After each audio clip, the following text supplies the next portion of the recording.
rush to my computer. David is like, what's wrong? And I'm like panicking, going, I don't know, but something's going on and my whole account has been frozen. Hey everyone, welcome to another video. I am back with Louis, and Louis, I'm going to put him down in a minute because he will start wriggling, but I might have to like keep taking breaks in this video because he has this habit where he's a puppy, right? He finds things out of nowhere to chew on. He's got all the toys in the world, but he finds bits of junk. I know some of you are new, and I'm going to tell some stories about blatant...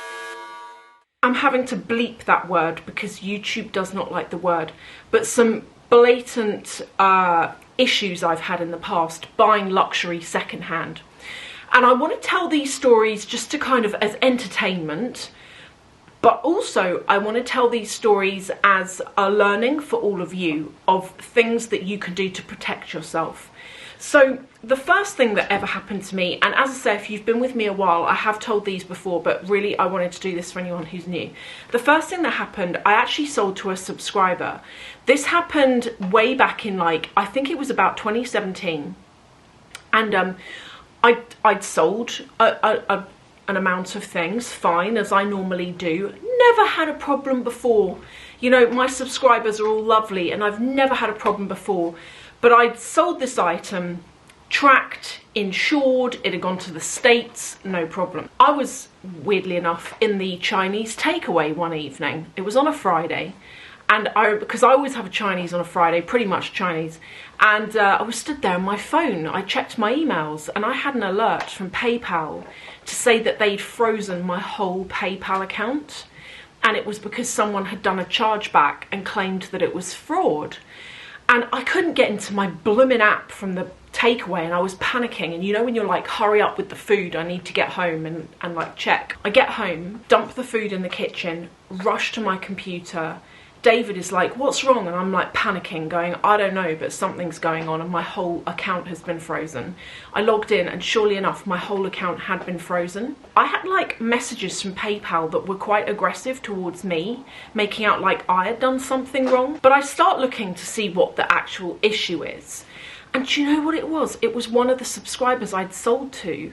She had claimed that she was not the customer, if that makes sense. So she'd done a chargeback on her credit card and she told the credit card company, I don't know what this is, someone's used my card fraudulently, I've had my card cloned, blah blah blah, whatever she was saying. But long story short, she was claiming that she was not the customer, she hadn't received the goods because she never ordered them, she didn't know anything about this sale, etc. So this happened on Depop. So I go on Depop and I'd been talking to this girl loads and she seemed so sweet. And she'd bought like a Louis Vuitton item. Anyway, I'd been talking to her. So I get on there and I write to her again and I'm like, hey, like I've checked the tracking and I can see that your item got delivered like a little while ago actually. Is everything okay? Because I've had a chargeback and my whole like account's been frozen basically. And the thing is, guys, can't speak for you, but I use my PayPal for pretty much everything. So to have this person have my whole PayPal account frozen, and it was frozen for like a month and a half while they did an investigation. It wasn't disruptive, isn't even the word. I was so angry. I thought this is like a slur on my account. So anyway, I DM'd this person, she never wrote back. And I noticed her username, and so she was using a profile picture.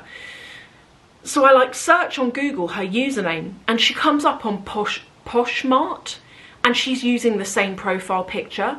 Guys, she was selling the Louis Vuitton item I'd sold her on Poshmark for more than she bought it for. And I was just like that is low. That is low. So anyway, I actually still have it on my computer. I put together a PowerPoint presentation. I always do this. For everything in my life, I do a PowerPoint presentation.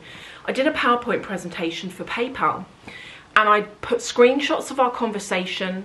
I put screenshots of her Poshmark. I put screenshots of the item that was mine at this point, because she's got her money back at this point. She's stolen my item and is trying to sell it for more. I put up all pictures of this. I also checked the tracking, and I remember there was a photo as well as her signature, and she'd signed for it it wasn't just a scribble signature. She'd actually signed for it in her name. That was the other thing. But then there was also a photo, and it had like her door number on it, because it was written on the door or something. I sent it to PayPal, and I'm freaking out because PayPal have not just frozen my account, but the amount of money that she spent on this item, they forcibly put me into negative money on my PayPal balance. They've like taken that money already and they're holding it. And I phoned up PayPal, and I was not just upset, I was angry, I was frustrated. I've never had this kind of thing happen before, and as I say, it felt embarrassing to have your account frozen for fraud. It felt embarrassing on me, even though it had nothing to do with me. So anyway, I got talking to this guy from PayPal, and he was actually really nice. And he said, because I said I've done this presentation, he said, right, send it over to this email address, which I did. And I said to him, what, like blatantly, at this point he was like, yes, I can see from your evidence that she's being fraudulent, not you, she is being fraudulent. But he said, we've still got to go through the process of like there's an investigation fraud team that has to go through all this. I can't just do it myself for you and lift the hold. I had to wait weeks. I remember it was nearly 2 months that my account was frozen for. And in the end, I got an email back from PayPal saying that they'd concluded their investigation and that actually she had received the item. She was in fact the customer and she was being fraudulent, and they unblocked my account and gave me back the money that they had frozen. So all was cool. But I remember saying to the guy from PayPal, I said not if, but when it's proven by PayPal that she is being fraudulent and she's trying to steal something, what happens to people that do this? What happens to people that do chargebacks fraudulently? And a lot of you guys have told me nothing happens to them. I'm like, surely you would get your account shut down if you keep doing it, or even if you just do it the once on an expensive item. Surely your credit card company would go, no, you're a wrong un. You know, you're not going to have this credit card anymore. The other thing that happened, this actually happened on eBay. Now, eBay have got their authentication guarantee thing now. I have never used it, either selling or buying at this point, so I don't know how good or not good that is. If you have had a good or a bad experience, let me know in the comments. I would actually really like to know. eBay frustrates me because I shop a lot on eBay and I see a mighty amount of fake things on there, really bad fakes, including people that are selling, like I saw a Louis Vuitton East-West bag the other day. Is that what it's called, East-West? And it was fake. They were selling it for like £200, but it came with the box, it came with the dust bag, but they hadn't called it Louis Vuitton in the title, but they called it like monogram, like East-West. They called it the name of the bag, but they'd left out the brand name. So I looked at it and I was like, it's obviously fake. I reported it. I got a message back from eBay within the hour saying we've checked it and it's not fake and we're not taking the listing down. And I'm like, wow. As a consumer, it makes me very nervous. But I really wanted, years and years and years ago, when I was like first on my luxury journey, if you want to call it that, I really wanted a Chanel classic flap. And I'd been looking on eBay for like the longest time for one that was in my budget. And this one came up, and I remember the pictures were banging. The pictures are what really sucked me in. It was shown with the dust bag, with a box. It was absolutely beautiful, caviar, size small, like leather, you know, just beautiful, beautiful bag. And everything stacked up with it. It seemed to anyway. Bear in mind that I was really new to handbags at the time. So I look back and I was definitely naive. And the thing that should have read alarm bells was the price, because it was like £1,000, or it was around about £1,000 or something like that. It was a huge amount for me. It was like, when I tell you, it could have been 500 actually. I mean, I am going back like 15 years here, so the classic flap was a lot less back then. But anyway, I get talking to the seller. She's a lady in London. She's really nice. They always are. And she was so helpful with me. And she said to me, look, I can do it for a little bit less if you don't buy through eBay. Anyway, one way or another, I buy the bag.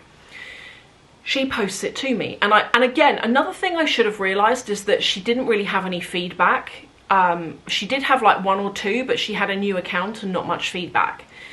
Anyway, the bag turns up, and even to my uneducated eye, the minute I opened it, I could see it was like a fake bag. It was a very good fake bag, but it was a fake bag. And even things such as the dust bag, the logo was printed on it, but it wasn't printed straight.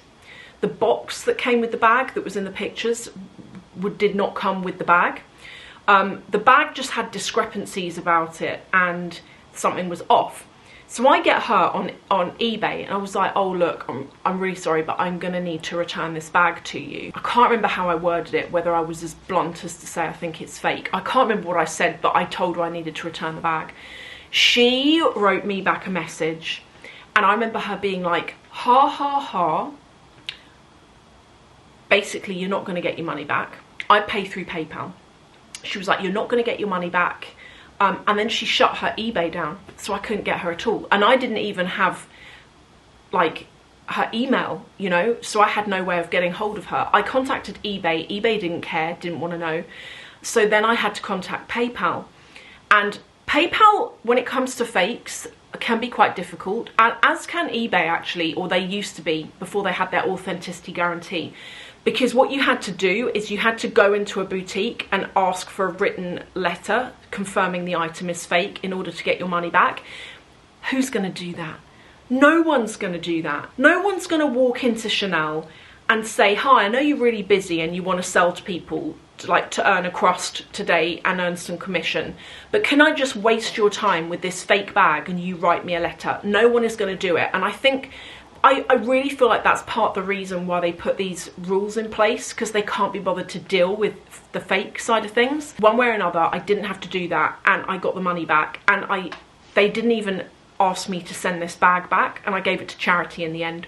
Can't remember what I did with it. I remember giving it away. I didn't want it. And then the final thing with eBay, before I share with you some things that really work for me. So the next thing that happened also on eBay is years and years and years ago, do you remember I used to have a Louis Vuitton Neverfull in the GM size? Before I realised that bag's problematic and I didn't like it, I thought, oh, you know, it's good for the gym. I didn't love it enough to go and buy it full price. So I thought I'll get like an old one, secondhand. Anyway, I'm browsing Vestiaire Collective, I'm browsing eBay, and I found this seller who lived literally in the next town to me, where I lived at the time. And I thought, oh, this is great, like, and I said to her, can I come and look at the bag before I pay for it? And she was like, yeah, sure, go for it. So I paid, or I should say, I paid through eBay, like I paid the money. And then I drove over to hers with David. He sat in the car, and I went in to check out this bag. And the minute I looked at it, she was acting a bit like nervous. And now that could just be because she's got a stranger in her house, I don't know. But I took a ruler with me, tape measure. And I looked at this bag, and I immediately knew it was fake. And I knew it was fake because the size was wrong. It was neither a PM, an MM, or a GM. It was neither of those sizes. And I don't know why, I must have had a gut feeling before I even looked at it, but I'd written down the dimensions of each of those size of bags before I went over there. And I took the tape measure and I measured her bag, and it was none of those sizes. And I already, as I say, I already knew it when I looked at it. I was like, this is really fake. That size doesn't exist. I was like, it was so awkward. I was like, I'm really sorry, but I'm gonna need to cancel the sale. And I did actually say to her, I don't feel like this is real. And I explained about the sizing, and she didn't even deny it. She was very timid about it and was like, oh, okay, yeah, fine, like, and she refunded me there and then I left her house and I never went back again. And I ended up buying one on Vestiaire that was real. Now, the things that really work for me to help me stay protected now, first of all, when it comes to buying, I prefer, and it's not fail-safe, but I prefer to buy from consignment companies like Luxury Promise. I bought my Constance from Cellier. I prefer to buy from a business that you've got some retort with if something goes wrong. But you see what I mean? There's a bricks and mortar place you can go back to. I'm nervous about buying on eBay. Even with their authentication guarantee thing now, that does make me feel more confident. But because I report so much fake stuff on there, and like, I've never had, of everything I report, because I like browse on there a lot, and I'm like, someone's going to get stung with that, paying hundreds of pounds, thousands of pounds for a fake, and it's a really bad fake. I don't remember a time when anything I've ever reported has actually been taken down before, but because of that I'm nervous about eBay, so I do prefer to go to a bricks and mortar place. So that's kind of what I'd suggest there. If you are selling, I set the camera up on a little tripod, or you can get your partner or a friend to hold your phone as you do it, and I show the product. I'm like, here is your bag that you have just paid for, and I open the bag and I read out the serial number, because these people, some people are like, on some of these sites like eBay and stuff, you'll send them the real thing, they'll send you back a fake. If you don't know what the serial number was and you don't have photo evidence of what the serial number was on your real bag, you could end up being forced to take a return of a fake bag. Do you see what I mean? So I always write down the serial number, take a photo of the serial number and read it out in the video. So what I will do is in the video, I'll be like, hey, this is your bag. The serial number is, and I will find it and I'll be like, it ends in 250. In one take, will show me wrapping up the bag and packing it in the box and sealing the box with tamper-proof security tape. It's really good. You can buy it on Amazon. It's fantastic. It means if anyone tries to get inside the box, you can tell. And then I show me sticking their shipping address on top, and I read their shipping address back off to them in the same video. I then upload it as a private video to YouTube. Anyone can do that. Make sure it's private, don't put it public. And I send them a private link, and then once they've got their item and everything is cool, I delete it. And I do it because it's peace of mind for the customer. It's also exciting for the customer, because they can be like, oh, you know, this is what I've bought, it's on its way to me. But let me know if you've got any horror stories or any things that have happened to you. I've heard of people, like one of you DM'd me, hope you don't mind me saying, I won't say your name. You DM'd me about a month or 2 months ago, and you said that you'd bought an Alma BB from Louis Vuitton. It had broken one way or another, something had gone on with it. You posted it back to them, they sent it off to Paris to be repaired. When they then sent it back to you, the repaired version, you got the box and it was empty. And I think in the end they did sort you out, but it took a lot of stress your end, because it's like, how do you prove it? How do you prove that? It's really difficult. But anyway, thank you all again for watching. I'll see you in the next video.